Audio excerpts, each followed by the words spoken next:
So I did not read all of David Grohl's book, but I have the same problem that he has. And this is off of Scott on Tape, but I'm going to kind of look at this whole paragraph and tell you what's good and what's bad. It starts off good. At the time, I'd figured out how to survive off a 3 for 99-cent corn dog special at Ampm gas station across the street. Great, true sentence. Good. We're talking Hemingway right there. The trick was to eat one for breakfast at noon, parentheses, love it, and save the other two for a late dinner after rehearsal. Great, because you're telling the story, holding me over until the hunger pain set in again. Period, right there. Needs a period right there. Cut the and, start it again. I was forced to cut shamefully, edit shamefully. Don't need that. That's asshole college professor right there. So I was forced to wander back in, cut fluorescent glow. We know it's going to fluorescent glow. At least you're getting all David Lynch and you want to talk about fluorescent glow for a whole paragraph. Don't even mention fluorescent glow. Cut that. I was forced to wonder. Don't cut about shameful. We already know he's shameful. I was forced to wander back into the convenience store. Okay, that's fine. But I would just repeat Ampm because Ampm is cool. That's original. Don't say convenience store. We don't need it. We need Ampm. What the fuck is Ampm, right? We know it's a gas station. So cut gas station here too. At the time, I'd figured out how to survive off a 3 for 99-cent corn dog special at Ampm. We know it's a gas station across the street. The trick was to eat one for breakfast, boom, got that at noon, and save the other two for a late night dinner after rehearsal. Good. Holding me over until the hunger pain set in again. I like that. Period. I was forced, cut shamefully, to wander back into the gas station with another crumbled dollar bills fine in my hand. Here's a parentheses thing. Still to this day, I shudder at the sight of a corn dog. He doesn't need battered Frank skewered on a sharp wooden stick because that's not funny because he's trying to be funny.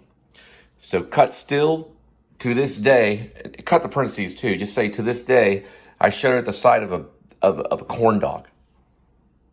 Okay. Period. It was just enough to keep my 21-year-old metabolism whirring. I like that, period. So it's there. I'm just trying to say economics, and there's with the story. Just tell the story only. Cut all that fluorescent glow. Cut the convenience store. Just say Ampm. Repeat Ampm here. So you got that kind of stilted repetition. Cut battered Frank skewered on a sharp wooden stick. I just don't like it. Because he's just talking about a corn dog. He's being honest about this is a serious thing about musicians struggling or people that have to go to a gas station and eat that kind of crap. What he should say is, still to this day, I shudder at the sight of a battered shit on a stick. Is what he should have said. But I like it, though. I may go back and read it. It's called, and also I changed the title. It should be Dave Grohl Tells a Story. It shouldn't be Dave Grohl, the storyteller. He's not the only storyteller in the world. It should just be Dave Grohl Tells a Story. But anyway, this is interesting, but you have to get through all of this to basically get what he's talking about. So what he's doing is it's a killer with writers. Okay, I have this problem even with my screenplays. Is you want to sound witty, battered Frank skewered on a sharp wooden stick when you only need that one boom, right? It's kind of like the Nirvana drum solos were just very boom, boom, bam, boom, boom, you know. That way, we have so much to read. A lot of writers have this problem. I don't know about the new guy, the other actor guy. What's his name from Friends? Matthew Perry. I like some of Matthew Perry's stuff. But, you know, when these artists, you know, when they pick up the pen and they start writing their story, they think they need all this fluorescent glow, all this Conrad battered Frank skewered on a sharp wooden stick. It is funny. It's sad that he had to do that with Ampm. But Hemingway said that the only thing he was ever trying to do when Hemingway wrote a book, Ernest Hemingway, was that he was just trying to say, at least get one true sentence. That's one thing that he was trying to do, at least one true sentence. But I like the fact that he didn't use like a whole lot of cuss words here and stuff like that. He is just telling the story. It's not too bad. It's enough to publish. But this is what I'm trying to stay away from on a little bit. Like, I like that he's talking about a gas station, especially Ampm.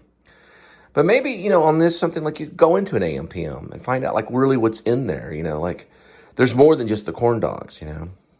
And if you're gonna get descriptive, what do the corn dogs smell like? Remember the six senses, you know. You know, they have that kind of cardboard smell when they really, you know, when they're really kind of been cooked too long.